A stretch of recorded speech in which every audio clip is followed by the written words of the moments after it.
সবাই একসাথে একটু কথা বলবো, একজন বললেই হবে। একসাথে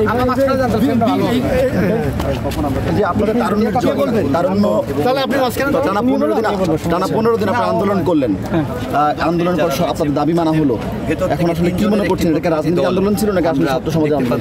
আচ্ছা ভাই, সত্যি কথা বলতে গেলে যে এটা আসলে আমাদের দাবি এখনো মানা হয়নি। আমাদের হাজার হাজার আমাদের ছাত্র ভাইরা শহীদ হয়েছে, এদের জীবনের কি দাম নাই? উনি তো একটা অবৈধভাবে একটা ক্ষমতা দখল করেছে, সেখান থেকে সরেছে মাত্র। এইটা তো জাস্ট আমরা সরাইছি, কিন্তু তার এখনো বিচার তো আমরা করতে পারি নাই।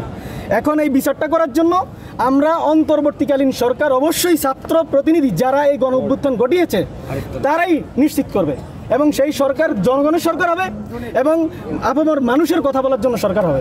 এখানে ওই যে উল্টাপাল্টা সব এনে দিয়ে নতুন করে একটা কাহিনী তৈরি করবে 11-এর মতো, এইটা ছাত্র সমাজ মেনে নেবে না।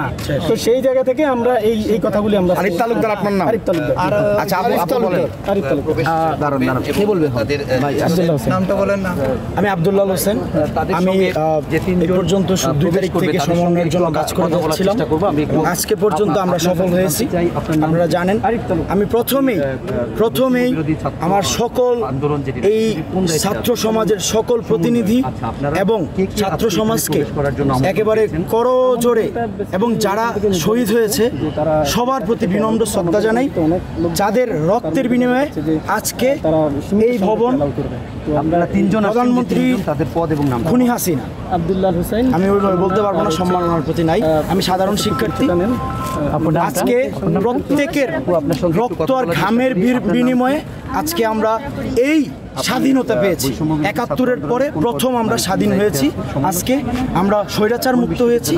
আমরা প্রত্যেক যাদের রক্তের বিনিময়ে আজকে আমরা সব পেয়েছি, সবার প্রতি স্যালুট, সবার প্রতি একটু ধৈর্য ধরার আহ্বান জানাবো। এক দফা দাবি ছিল, সেই দাবি পূরণ হয়েছে। হ্যাঁ, এখন কি করবে?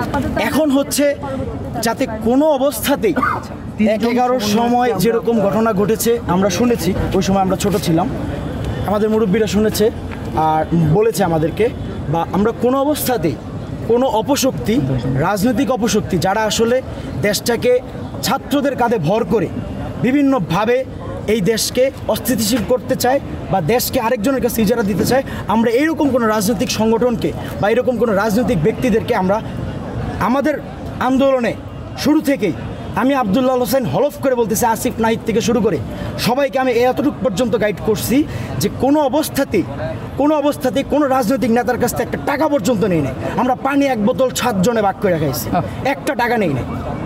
আমার বোন, আমার আত্মীয় স্বজনের কাছ থেকে আমি টাকা নিয়ে চলছি, আমি পলিটিক্যাল পার্টিদের কাছ থেকে টাকা চাইলে টাকা পাইতাম। অতএব আজকের এই যাদের রক্তের বিনিময়ে আমরা আজকে স্বৈরাচার মুক্ত করেছি, তাদেরকে আমরা তাদের রক্তের সাথে আমরা জীবনে বেইমানি করব না, এই প্রতিজ্ঞা করে এই পতাকার মাথায় রেখে বুকে রেখে আমরা কথা দিয়ে যাচ্ছি। দেশ ও জাতির সাধারণ মানুষ আজকে আমাদের ছাত্রদের পাশে দাঁড়িয়ে আজকে এই স্বৈরাচার পতন করেছে। সবার প্রতি করজোরে কৃতজ্ঞতা জানাই। এতটুকুই, ধন্যবাদ। আমাদের উপর আমরা ছাত্রদের সমন্বয় এবং আমাদেরকে যে সেনাবাহিনী হেল্প করছে, সেনাবাহিনীর প্রত্যেকটা সদস্যদেরকে, সৈনিক থেকে শুরু করে প্রত্যেকটা সদস্যদেরকে, উচ্চপদস্থ সবার প্রতি স্যালুট রইল। আমি নিজের বিএনসিসি সেনার এক্স সার্জেন্ট।